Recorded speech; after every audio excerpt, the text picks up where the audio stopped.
Hello, nice of you to join us on this edition of Newsroom series. I'm Dominic Iwiwu. Today we'll be focusing on the southeastern region. But before we get into that, let's have a look at the top stories making the rounds at the moment. The Court of Appeal Abuja has reiterated that Julius Abure remains the national chairman of the Labour Party. The three-member panel of the appellate court, in a judgment delivered by Justice Hama Barka, held that its judgment of November 13, 2024, which recognizes Abure as national chairman, subsists and has not been set aside by any court. Justice Barka made the declaration while delivering judgments in two separate appeals filed by Senator Esther Neda Usman and the Caretaker Committee and the Independent National Electoral Commission. The appellate court in the two separate appeals held that it did not delve into the issue of leadership of the Labour Party because such issues are not justiciable.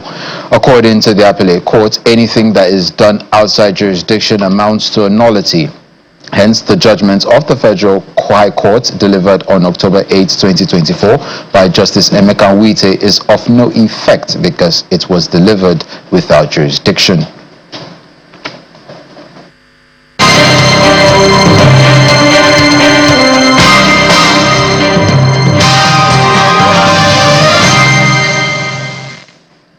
We start off in Enugu State, where the Minister of Budget and Economic Planning, Abubakar Bagudu, is on a working visit alongside the Australian ambassador to inspect some of the projects executed by the country's development partners, as well as select facilities implemented under the Nigeria COVID-19 Action, Recovery and Economic Stimulus. The minister has expressed satisfaction with the prudent and responsible use of the funds in executing the projects. The Minister of Budget and Economic Planning, Abubakar Bagudu, and the Australian ambassador to Nigeria, Thomas Schausinger, have commended the Enugu State Governor, Peter Anambra, for the deliberate commitment of his administration to creating a sustainable business environment for investors. Both men also inspected the European Business Park and the Australian Eco-Social Market Economy program located at the Godfrey Okoye University, where young entrepreneurs are trained with their services outsourced in Europe and other developed countries. Minister of Budget and Economic Planning Abubakar Bagudu and the Ambassador of Austria to Nigeria, Thomas Schlesinger, are here in the conference room of the Enugu State Governor Peter Anambra on a working visit to Enugu State. As they settle in, the governor joins them for the meeting. First, the minister states why they are in the state. The objective of this visit was for us to visit the European Business Park, as well as appreciate the Austrian Eco-Social Market Economy program, which came about for us. All the information was shared when His Excellency Ambassador visited us in the ministry about a month ago. He commends the Enugu State government for the deliberate commitment to creating a sustainable business environment for investors. We are eager to have proof of concepts that can allow us access or provide us the opportunity to access capital markets with financing at the scale that is there, at the scale commensurate with the level of our needs. The Austrian ambassador to Nigeria, Thomas Schlesinger, re-echoes the words of the minister, stating that Enugu is the only state with almost perfect conditions to do business. What we also find here in Enugu State is a very special human resource factor, and that is a highly skilled youth with entrepreneurial skills and spirits. And this is what we need. For the governor, Enugu is always ready for business and will respect every contract signed with investors. This is not knee-jerk. If you look at our governance philosophy, you would see one of the key items, or the number of items there, speaks to transparency, accountability, partnership, and collaboration. So this really is in our DNA. We understand that we have to be trusted, and it's not just by words, but by deeds. The governor of Enugu State, while thanking the gentlemen for their kind words, also noted that some of the interventions undertaken by his administration are deliberate attempts to lift people out of poverty by creating employment opportunities and raising the living standard through urban and rural water projects.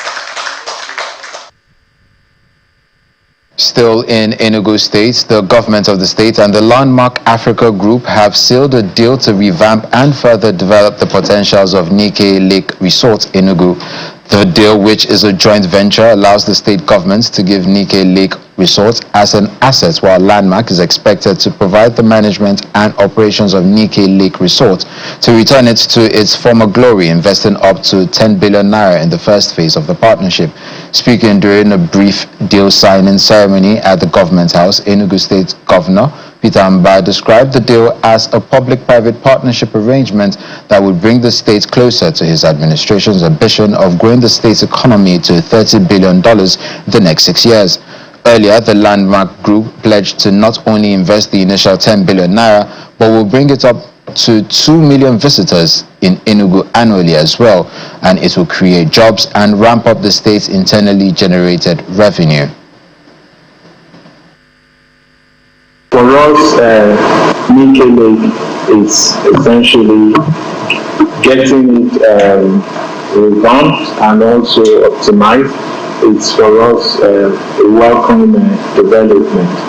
We're looking forward to this partnership.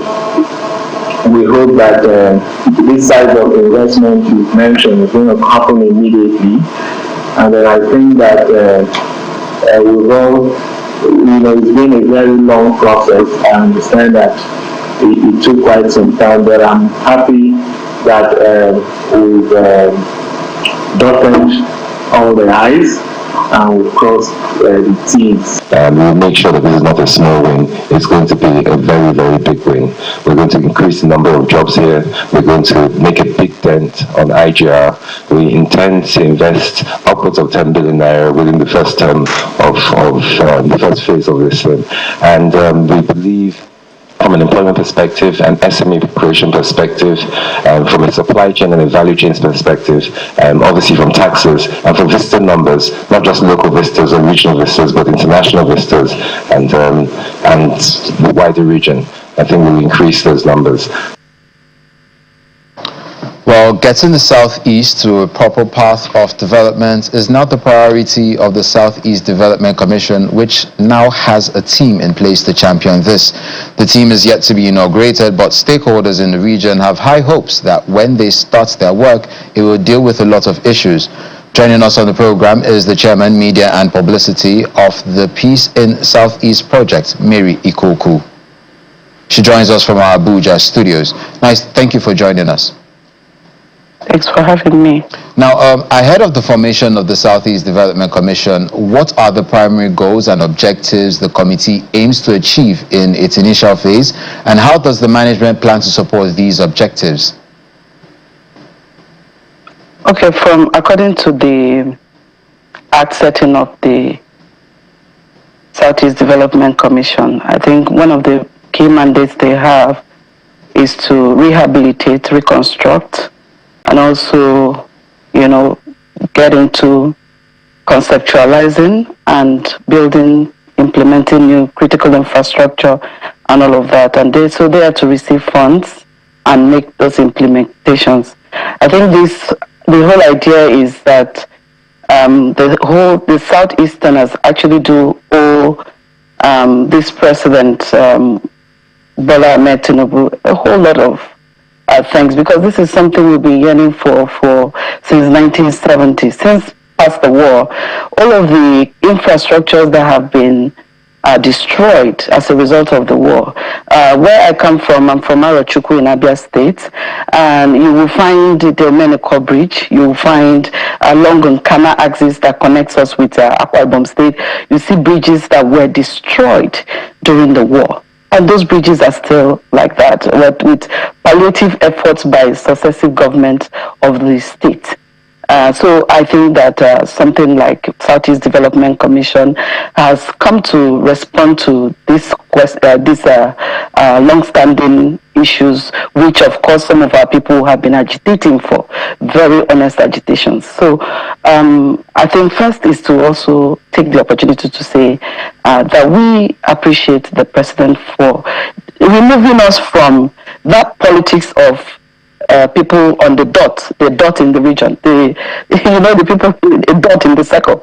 So moving us out of that dot to a people who really truly deserve rebuilding, rehabilitation, and reconstruction of our critical infrastructure. So it's a welcome development, and also to say we owe a lot of commendation of the person of the Deputy Speaker of the House of Representatives, Right Honorable Benjamin Okezie Kalu, CFR, for sponsoring the bill, and also his colleagues in the National Assembly, both the lower Southeast Caucus members, the lower house, and the Senate and the House of Representatives. And I'll say thank you to the President for assenting to that bill, which of course has led to where we are today, and we're looking forward to development of the Southeast. Now, in your view, what specific strategies or frameworks should the committee expect from the management to ensure seamless collaboration and goal alignment?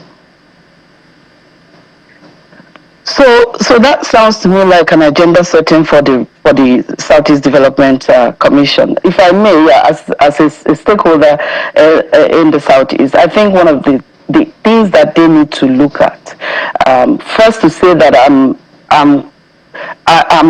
comfortable with the person who serves, who the president appointed as the managing director, because that goes a long way to determine, and then the board to determine what they will roll. So I think they need to look at the areas of base that also speaks to the objectives of the commission, which is building the critical infrastructure. So they need to look at transportation, where the Southeast Development Commission should be looking at building rails that connects the entire Southeast region.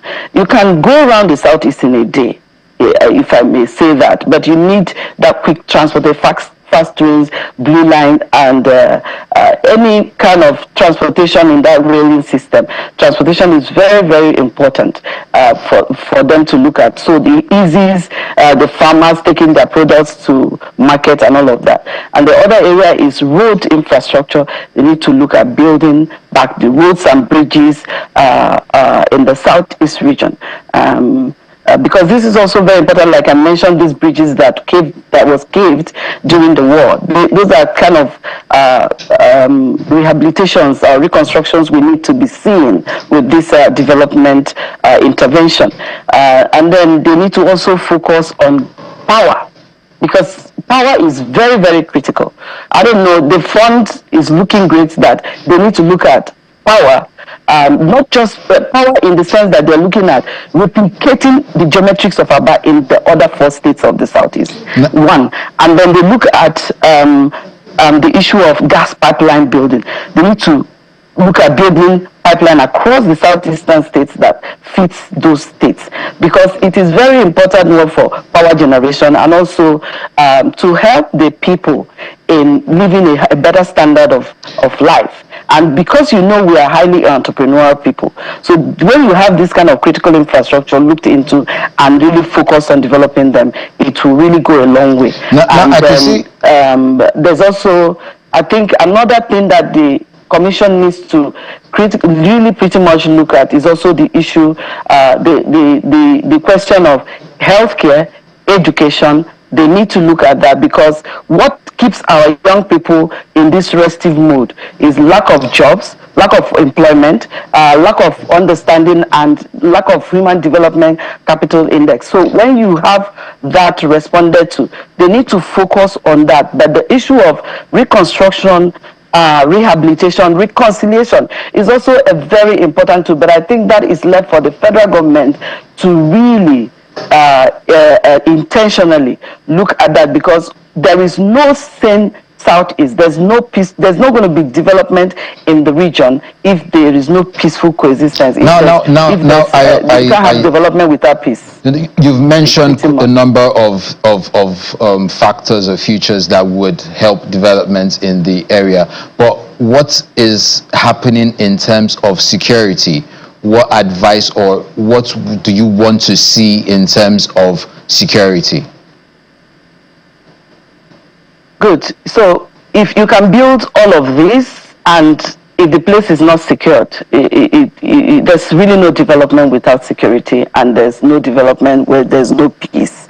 So a peaceful Southeast is very important, and I like the fact that Enugu State is the headquarters of this development commission, because Enugu is, in my opinion, the safest state, the most secure state in that region. So situated it there is number one achievement of the commission, and then secondly, when you I've listened to the Chief of Defense Staff, I've seen our paramilitary ecosystem, and I think that with this administration, a lot is being done. And if you look at the government budget, the recent budget, you can see a whole lot has been deployed to the issues of security. So I believe that should, and then the governors of the Southeast should also look at really reinvesting. That word, security votes, should really be voted for the security of people. And then capacity building of security agents that are deployed to that region should be something maybe this commission should, I don't know if they have that under their purview, but it's some of the things that they can have strategic alliances with the relevant quarters to make sure that that happens. Because if they build all of that and there's no security, then it may just be a waste of time. Thank you very much. We have the Chairman, Media and Publicity of the Peace in Southeast Project, Mary Ikoku. Thank you for joining us on the program. Thanks for having me. Ill-gotten wealth and lack of institution of values have been identified as major problems in the society. It is to ensure a society with values and conscience that the youth wing of the Anambra State Association of Town Unions, ASATU Youth, has launched the Value Rebirth and Youth Character Development across the 179 communities in the state. Speaking during the Association Youth Development Award Program at the Professor Dora Akunyeli Women Development Center, Oka, where community role models are unveiled, the President General of the Association, Mr. Ken Okoli, insists it was time people who are worthy to be emulated are honored in order to help nurture and bring back life of values in the consciousness of Anambra youths. Go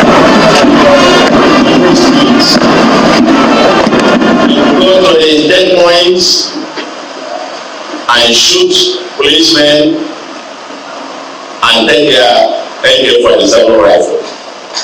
They will go to the barracks, dismantle the barracks, cut away the weapons, and several people, I must say. Sad words from Anambra State Governor Professor Chukwuma Soludo during the Armed Forces Remembrance Day. He almost weeps as he recalls the activities of young people whom he says lost their minds in the name of agitation, as he appeals to all sons and daughters of Anambra to speak in one voice against the evil. How do they feed on day-to-day basis? How do they feed their families? What's their retirement plan? They must survive, they must eat. And how do they fund it? They have to engage in lucrative criminality, namely kidnapping for ransom. His call is not in vain, as it is heeded by the youth wing of the Anambra State Association of Town Unions, the ASATU Youths, who are now championing the campaign on Value Rebirth, pushing for productivity among youths and unveiling role models that will impact development. Through titles, the name of a person is known, and even from the name of a person's title in Igbo land, you will know the person's professional area. In the olden days, that helped to form role models, but today it's totally different. Today, once one can pay the bills for titles, one gets it. No one cares to know the source of such a person's wealth, whether robbery, kidnapping, or rituals. It is that value in role models and titles that Asatu youths want to revive. Mounting the podium to address the youths, President General of the youth group, Mr. Ken Okoli, bemoans the rising quest for vanities and flamboyant lifestyles. He insists that Governor Chukwuma Soludo's blueprint concerning values must be pursued vigorously. It is a language of values that people use to build their world. All over the world, we said we lay foundation for our leadership, and that foundation for leadership would think that the administration of Mr. Chukwuma Soludo, who is our governor, in his 5-key agenda for the transformation. He calls for the reaffirmation of the mantra of "I believe in Anambra," to which the youths concur. I believe in Anambra. I believe in Anambra. The national president of the Anambra State Association of Town Unions, Mr. Titus Akudo, alongside some executive members, unveils the "I Believe in Anambra" document, which incorporates the core values expected to guide Anambra youth.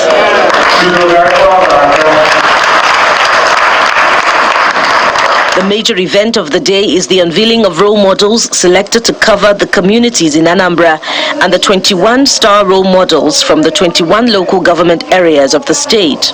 I am advising that they should shun violence, they should shun all manner of criminality, they should devote their time to useful gain. As the event comes to a close, more advice comes from the star role model from Agwata local government area. Our youths have their strengths, our youths have their weaknesses. There's a lot of areas to engage them on their strengths. There's a lot of things to be done. Government or individuals have to create a special budget to engage the youth. For the youths in the state, it is believed that their lives will not be the same after being inspired by the role models in several ways. Over in Imo State, Director of the Federal Polytechnic Nekede, Imo State, Mrs. Basilia Igbokwe, has reiterated her commitments to ensure that the Federal Polytechnic Nekede becomes one of the best citadel of learning that will provide technical and practical-oriented training to meet the manpower requirements for the industrial, agriculture, commercial, and economic development in the country. The rector disclosed this in Owerri, the Imo State capital, after taking newsmen and stakeholders in the higher institution on a tour of the projects she embarked upon in her first 100 days in office as the director of the institution. According to her, she is determined and committed to ensuring that the higher institution remains a force to reckon with in the education sector in the country.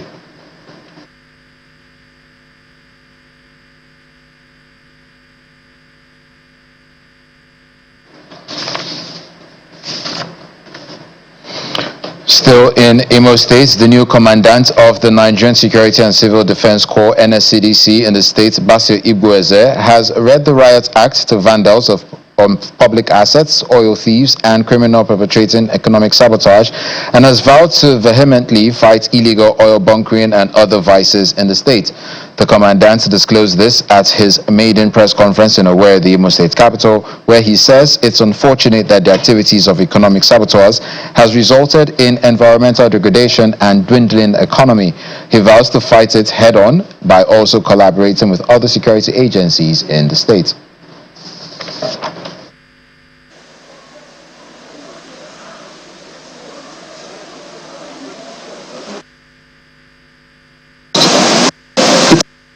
It is important that I let the generality of the public know that Nigerian Security and Civil Defense Corps, Imo State Command specifically, is out and poised to ensure that illegalities pertaining to oil and oil bunkering become things of the past. We want to assure the people that the environmental degradation occasioned by illegal activities of oil men and the dwindling economy as a result of the unwholesome activities of oil bunkers and illicit oil trade will be seriously addressed with a view to stamping such odd realities out of the economy. The state governor, His Excellency, distinguished Senator Hope Uzodinma, is a security-loving governor, and will be doing a fat lot of good to the state government, our host, by providing the authorities with credible and reliable intelligence that will help the state governor and the state government to address the fundamental objective principles and state policies as they pertain to security in Imo State. I've come to align with other security agencies to make sure that Imo State becomes more peaceful than ever. My message is to encourage everybody to help us, give us meaningful information as to the whereabouts of the non-state actors and those agents and enemies of peace, so that the needful will be done. The 2023 deputy governorship candidate of the Young Progressives Party in Abia State, Honorable Chimaobi Anyausi, and the All Progressives Congress House of Representatives candidates in the 2023 elections have all lauded Dr. Alex Oti's led administration's achievements in critical areas such as infrastructure development, healthcare, education, and economic empowerment. Speaking to Channels Television shortly after separate closed-door meetings with the governor at his country home in Ishialangwa, South Local Government Area, Honorable Chimaobi Anyausi said Dr. Alex Oti has done well in the areas of infrastructural development, security, health, and education, among others.